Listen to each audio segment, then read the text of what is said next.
Hey guys, it's Tricia Carr. I have new exciting things going on with my Mystic Arts Academy. You can now subscribe to receive all of the live monthly content for about a third of the investment of a single class. Included are at least one downloadable guided meditation per month, 2 live events ranging from classes, channeled messages, group readings, intuitive development guidance, Q&A sessions, and tons of community. You'll also have access to a private Facebook community for fellowship and support, and this space is kept super sacred and high vibrational. Your subscription gives you access to the whole library of classes and live events, which are on a vast array of topics. All events are offered online by Zoom video call, and many are also offered live in person at my studio here in Los Angeles. Subscribing to the Mystic Arts Academy is also a way for you to support the Charmed Life podcast and engage on a deeper level. I'm offering the subscription at a super low rate of $22 a month. Joining now locks in this rate for as long as you're subscribed. Click on the description of this episode or go to my website, triciacarcharm.com, and click on Mystic Arts Academy. I look forward to connecting.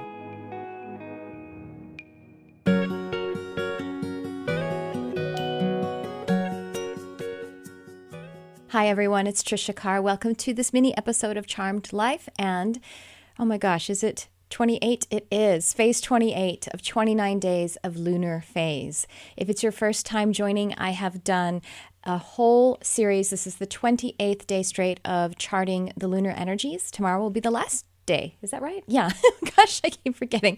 Yes, that's right, because we will be then, the new moon phase starts on Monday. This is being actually recorded on a Saturday.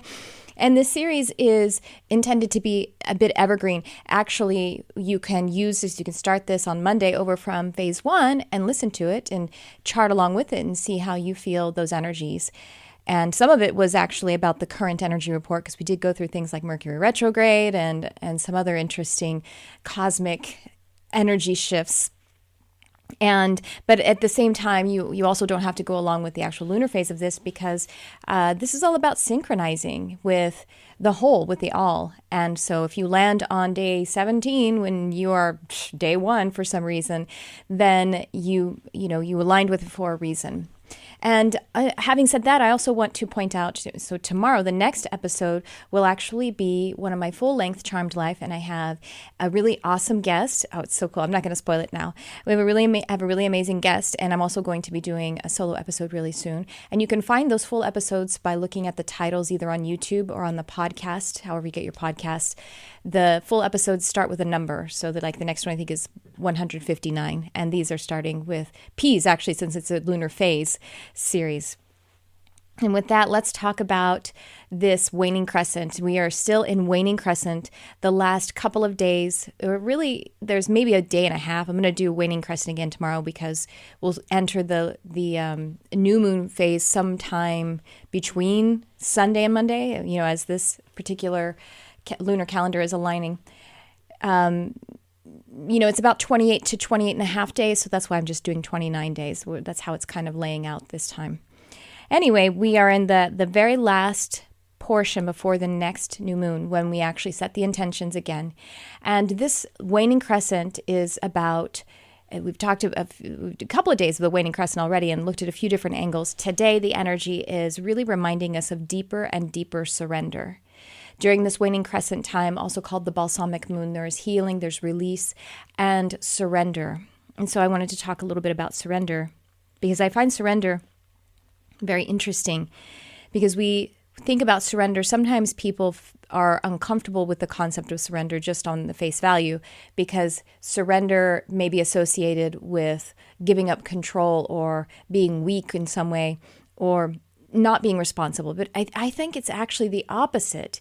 It's very responsible. The deeper you go into surrender, then you're actually going to find a way for you to be responsible.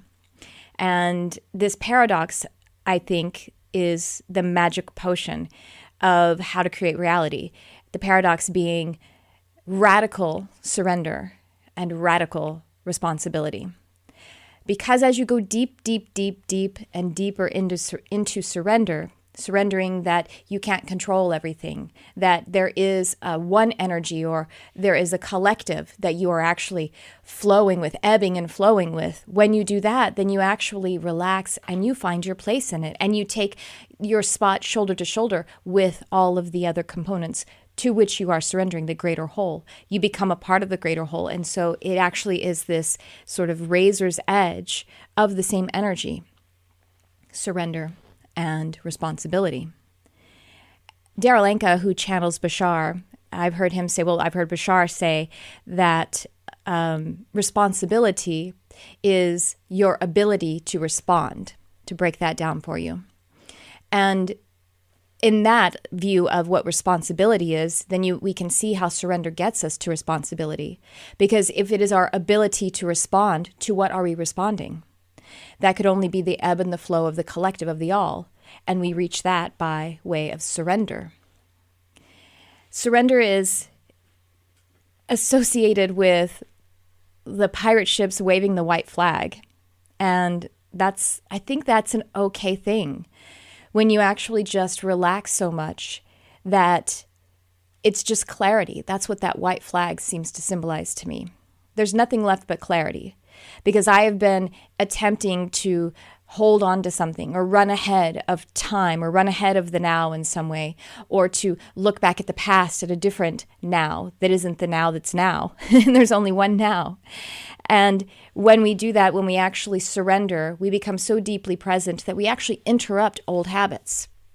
The habits that of force, the habits of pressing our will and attempting to force the field, to force our way that is kind of being directed by an autonomy that does not include the whole of the picture, the whole ecosystem, the whole universe, all of the energies. And that's that kind of going rogue that I talk about, which is also something that they talk about in like teams and military and stuff. Going rogue, meaning that somehow we think that I alone can control this. I alone create something. But it's actually a co-creation. It always is. It's impossible for anything to become material without the energies agreeing with it and allowing that magnetism to be answered. And so surrender is really a beautiful thing.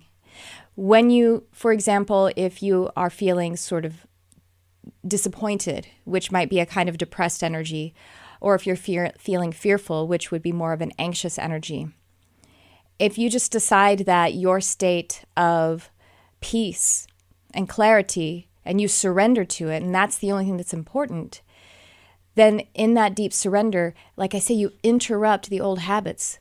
The old thinking and feeling habits of that lower mind or the ego mind wants the addictive feeling that it has been experiencing of being disappointed or feeling anxious or feeling somehow non-present.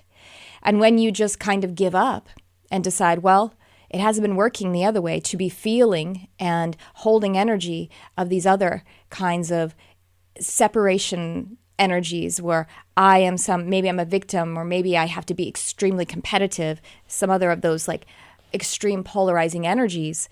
And when we just give up because it's just not working and it doesn't feel good, surrendering in that way is actually honoring yourself, and you interrupt whatever neural architecture you have been practicing. You start to practice a new one. And that's when things, everyone knows how.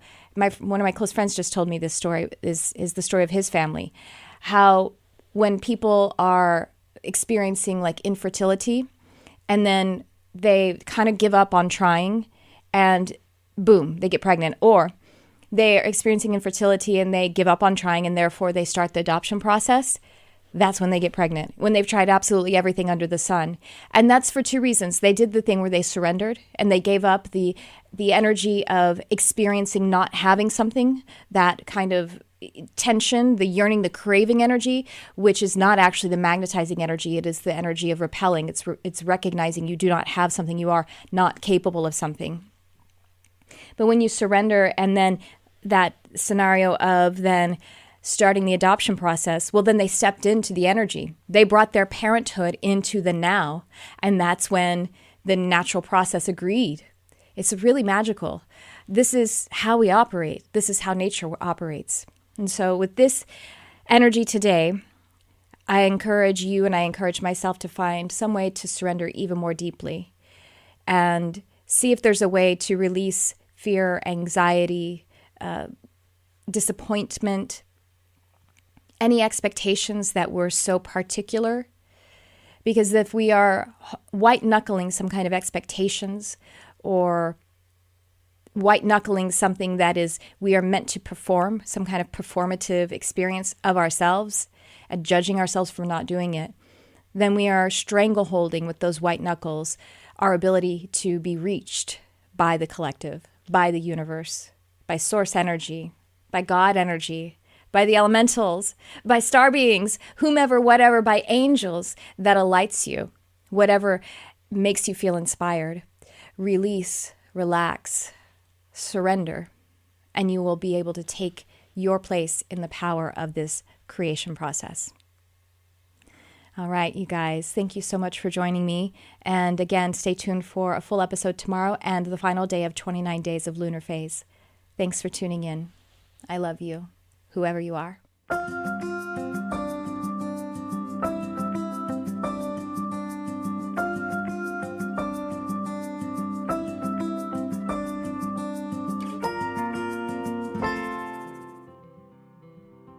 Hey everyone, it's Tricia Carr. I'm really excited because it is the time of the year for me to offer my Animal Communication Comprehensive Program live online.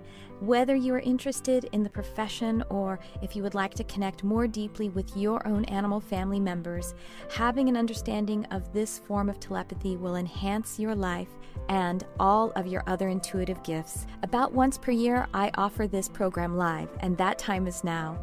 It is starting in December of 2019, and this particular live program has some bonus time added in. So the way this program works is it is delivered live online, and we also have a private study group of a beautiful community of like-hearted animal and nature lovers. Go ahead and check it out. The link is in the description, and I hope to see you there. Thank you so much for your love of animals, for your love of our planet, and for shining your light on our beautiful world.